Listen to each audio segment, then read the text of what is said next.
नमस्कार दोस्तों, पाकिस्तान के पास 96 घंटे तक का ही गोला बारूद है, फिर भी हमें यह धमकी दे रहा है कि हम भारत के ऊपर परमाणु बम से हमला करेंगे। पाकिस्तान के जो है राजदूत वो धमकी दे रहे हैं भारत को कि भारत हमला किया तो सिंधु नदी का पानी रोका तो परमाणु हथियार से देंगे जवाब। पाकिस्तान के राजदूत की गीदड़ धमकी।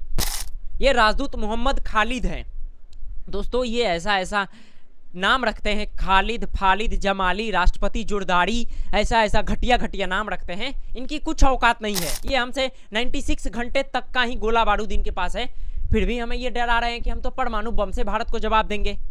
कल दोस्तों एक मिसाइल का परीक्षण किया, कब्दाली ऐसा ये मिसाइल का नाम रखते हैं। 450 किलोमीटर तक का रेंज है और उस पर ये नारे लगा रहे हैं और अपना दिखा रहे हैं कि हम इतना पावरफुल हैं। इनका आर्मी चीफ ये मुनीर आसिम भाग चुका है अपने पूरे परिवार के साथ।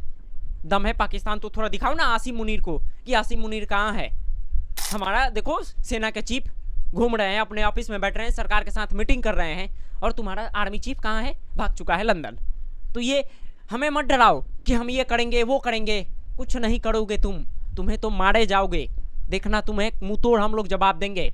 और दोस्तों बिलावल भट्टू जो पाकिस्तान का एक पूर्व विदेश मंत्री रह चुका है, वो धमकी दे रहा है भारत को कि अगर सिंधु का पानी नहीं खोला तो उसमें खून की नदियां बहेगी। अच्छा ठीक है बिलावल भट्टू, देख ही लिया जाए इस बार किसका खून का नदी बहेगा। इस बार तुम्हें वो हम जवाब देंगे कि तुम ही बुझोगे उसका जवाब। अभी तो हमने पानी रोका है, पूरे तरीके से व्यापार को बंद किया है। ये जो आप देख रहे हैं दोस्तों हिंदुस्तान का फ्रंट पेज का है कि पाकिस्तान से पूरे तरीके से व्यापार बंद। नहीं हमारा कोई भी बंदरगाह पाकिस्तान के जाएगा, ना ही पाकिस्तान का कोई सामान हमारे बंदरगाह पर आएगा। पूरे तरीके से क्लोज, बंद तो बंद। इन्हें इस बार मुंहतोड़ जवाब दिया जाएगा। और ये एक दोस्तों देखिए हमारे सीआरपीएफ के जवान हैं और ये पाकिस्तानी महिला से गुपचुप शादी रचा लिए और कई सालों से अपनी बीबी को वीजा समाप्त हो गया था, उसके बाद भी अपने घर में इसको लुका छुपा के रखे थे। जैसे ही ये बात पता चला सेना के जवानों को, उसके बाद इनको तो हटा दिया गया, नौकरी से बर्खास्त कर दिया गया। साहब बंद। ऐसे लोगों के साथ ऐसा ही होना चाहिए दोस्तों। मैं बिलावल भट्टू को यहाँ जवाब देने नहीं आया हूँ दोस्तों, ना ही मैं आसिम मुनीर को यहाँ जवाब देने आया हूँ। मैं यहाँ आया इसलिए हूँ कि इस बार इन्हें छोड़ा नहीं जाए। मोदी जी, मुझे आपसे नम्र निवेदन है कि इस बार इन्हें मुंहतोड़ जवाब दिया जाए। मुंहतोड़। उधर बांग्लादेश भी दोस्तों इनका ही पक्ष में लेकर कटोरा घूम रहा है कि हम तो कभी भी पाकिस्तान का ही समर्थन है। मैंने पहले ही बोला था दोस्तों कि ये एक ही थाली के चट्टे बट्टे हैं, चाहे बांग्लादेश हो, पाकिस्तान हो, तुर्की हो, इजराइल हो, ईरान हो, ये सारे के सारे एक ही थाली के चट्टे बट्टे हैं, सारे के सारे। और पाकिस्तान को इस बार हम वो मुंहतोड़ जवाब देंगे कि पाकिस्तान ही बुझेगा। दोस्तों वहाँ के एक राष्ट्रपति हैं जुरदारी, उन्होंने विशेष सत्र बुलाया, जल्दबाजी में कोई बैठक किया और उन्होंने सभी लोगों को अलर्ट मूड पे रखा है कि भी हमला कर सकता है, करेंगे। दोस्तों अभी तो एलओसी पर ही ताबड़तोड़ हो रहा है, जवाबी कार्रवाई हो रही है।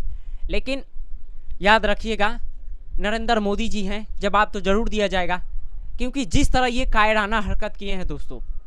बहुत सारे लोग हमसे मैसेज करके पूछ रहे हैं कि अभी तक आतंकवादी क्यों नहीं पकड़े गए, क्यों नहीं मारे गए। दोस्तों आतंकवादी वो जो हैं पूरे तरीके से ट्रेंड है। वो 4 अप्रैल को ही जम्मू कश्मीर में आ गए थे और सारा अपना रूट मैप तैयार कर लिए थे कि टारगेट को कैसे अंजाम देना है, कैसे भागना है। आपको नहीं पता है जम्मू कश्मीर में ज़्यादातर बहुत बड़ा पेड़ है और उसी पेड़ का अभी तक ये लोग फ़ायदा उठा रहे हैं। अभी तक जम्मू कश्मीर में छिपे हुए हैं। पाकिस्तान तो ये लोग नहीं भागे हैं, ना इन्हें भागने का हम मौका देंगे। या तो इन्हें हम जिंदा पकड़ेंगे या इन्हें मुंहतोड़ जवाब देंगे। मुंहतोड़ जवाब का मतलब मिट्टी में मिला देंगे। बिलावल भट्टू को तो दोस्तों छोड़ेंगे नहीं, ना ही पाकिस्तान के किसी भी सेना के अफसर हैं वो भी बचेंगे। सारे लोगों को मुंहतोड़ जवाब दिया जाएगा। हमारा ये दोस्तों देख रहे हैं हमारे आर्मी चीफ दिखाई दे रहे हैं, लेकिन पाकिस्तान के आर्मी चीफ कहाँ हैं? भाग चुके हैं लंदन। और वहाँ के 1-2 सांसद मीडिया से बयानबाजी हुए कह रहे हैं कि अगर भारत हमला करता है तो हम भाग जाएंगे लंदन। भागना ही पड़ेगा, उसमें कोई शक नहीं है। कोई शक नहीं है कि तुम्हें बख्शा भी जाएगा, तुम्हें मुंहतोड़ जवाब दिया जाएगा। इन्हें तो दोस्तों बख्शा नहीं जाएगा, नहीं बख्शा जाएगा।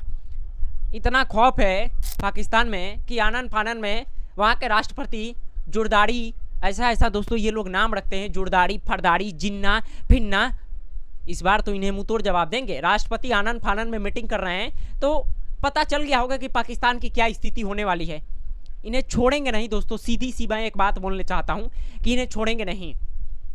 ये लोग जाके अमेरिका में गिर गिराएं या कहीं जाकर गिर गिराएं, इन्हें छोड़ेंगे नहीं इस बार, क्योंकि इस बार इन लोगों ने हद से ज़्यादा हरकत की है। इस बार इन लोगों ने सेना को टारगेट नहीं किया, आम लोगों को टारगेट किया। और ये लोग 4 अप्रैल को ही आ गए थे जम्मू कश्मीर में और अलग अलग टूरिस्ट प्लेस पर ये जाके उसका रेकी कर रहे थे, प्लानिंग कर रहे थे कि कैसे हमला किया जाएगा, कैसे भागा जाएगा। ये सारा अपना रूट मैप तैयार कर रहे थे। दोस्तों मैं पहले दिन आपको बताया था कि ये बिना लोकल सपोर्ट के हो ही नहीं सकता है, और उसमें बहुत सारे लोकल सपोर्ट थे। जिसके बाद सेना के जवान ने जो लोग लोकल सपोर्ट थे उनके घर को बम से उड़ा दिया, ज़मीनी दोष कर दिया, और इन्हें ऐसा ही जवाब देना होगा।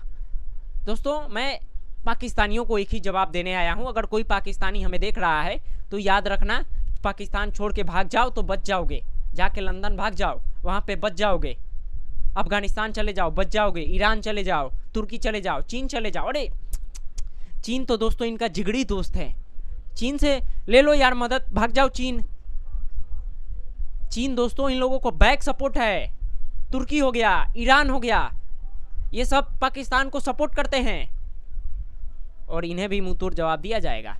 बहरहाल दोस्तों इसके बारे में आप क्या सोचते हैं, अपना राय हमें जरूर बताइएगा।